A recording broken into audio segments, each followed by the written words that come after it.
In the heart of Richmond, Virginia, a deadly secret lurked for over a decade. 4 lives were taken, one by one, in brutal attacks that left the community unaware they had a serial killer in their midst. But the most shocking twist wasn't the murders themselves. It was what happened when the killer decided to confess. Walking into a police station with the weight of 4 deaths on his conscience, he expected to be arrested immediately. Instead, officers sent him away. Frustrated and desperate to be caught, he tried again at FBI headquarters. This is the extraordinary true story of a murderer who had to work harder to get arrested than he did to get away with his crimes. Welcome back to X by X Confidential, where we dive deep into the most bizarre and shocking true crime cases that history has forgotten. Before we uncover this mind-bending case from Richmond, Virginia, make sure to smash that like button. Richmond, Virginia, October 6, 1980.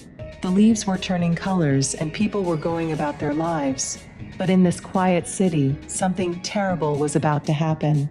Ronald Jones was 31 years old. He lived in Richmond and kept mostly to himself.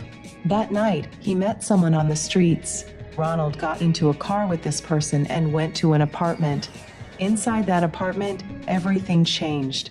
When the person discovered Ronald was dressed in women's clothing, they became violent.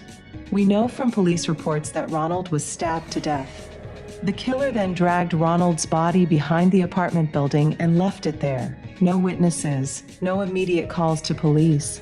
At this point, nobody knew a serial killer had just committed his first murder. Richmond police would eventually find Ronald's body, but they had no idea this was just the beginning of a decade-long nightmare. The killer walked away that night, disappearing into the darkness. He would kill again.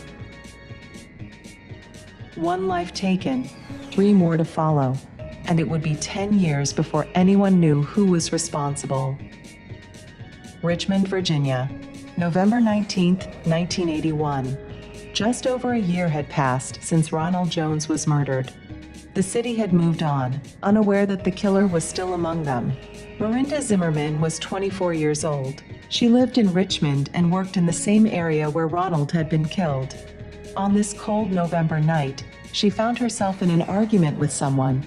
According to police records, during this argument, Miranda slapped the person she was with. That slap sealed her fate. The person grabbed Miranda by the throat. They squeezed until she stopped breathing. Miranda Zimmerman was strangled to death at just 24 years old. 2 murders, 2 different methods. Police had no reason to connect them. Not yet. Richmond, Virginia, September 29, 1988. 7 years had passed since Miranda's death.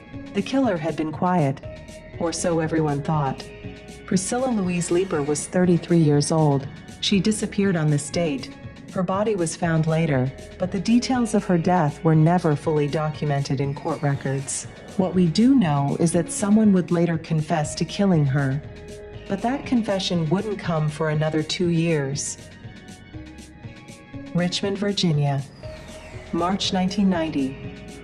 The killer struck again. Shirley Marie Jones was 36 years old. Like Miranda before her, she was strangled to death. 3 women, possibly 4, had now been killed in Richmond over a span of 10 years. The police still didn't know they had a serial killer on their hands. Northern Virginia, November 1990. Something unexpected happened. A man walked into a police station. He said he had killed 4 people. The officers didn't know what to make of this confession. Incredibly, they didn't arrest him. Frustrated, the man left and went to the FBI headquarters. There, he confessed again to 4 murders. This time, they listened. The man was Willie Ben Jones. Born in 1953, he had a long history of violence when drinking. Since the early 1970s, his alcoholism had led to assault arrests and violent behavior. Now, he was confessing to murder. FBI agents and Richmond police worked together to verify Jones's confession. He told them about Ronald Jones, stabbed in 1980, Miranda Zimmerman, strangled in 1981, Shirley Marie Jones, strangled in 1990, and Priscilla Leeper, killed in 1988. The evidence matched. The dates, the methods, the locations, everything lined up. Detective Steve A. Dalton interviewed Jones. During these interviews, Jones revealed his motive. He said his victims had to be punished. They were sex workers, and in Jones's twisted mind, that meant they deserved to die. March 27, 1991. Willie Ben Jones stood in a Richmond courtroom. He pleaded guilty to 3 counts of second-degree murder. The case of Priscilla Lieber was not prosecuted, though Jones had confessed to her killing. May 14, 1991. The judge handed down the sentence, 60 years in prison, 20 years for each murder. Under Virginia's 3 strikes law, Jones would never be eligible for discretionary parole. Willie Ben Jones was sent to Lunenburg Correctional Center. He became eligible for geriatric parole after turning 60, but has been denied release every time. Epilogue. As of today, Willie Ben Jones remains in prison. Now in his 70s, he is scheduled for release on December 24, 2025, unless parole is granted sooner. 4 lives were taken. 3 families received justice. Thank you for watching this incredible true crime story on X by X Confidential. If this case shocked you as much as it shocked us, please hit that like button and share it with fellow true crime enthusiasts. Don't forget to subscribe and ring the notification bell for more unbelievable cases every week. Here's our question for you. Have you ever heard of another criminal who tried this hard to get arrested? What would you have done if you were the police officer he first confessed to? Let us know in the comments below. We read every single one.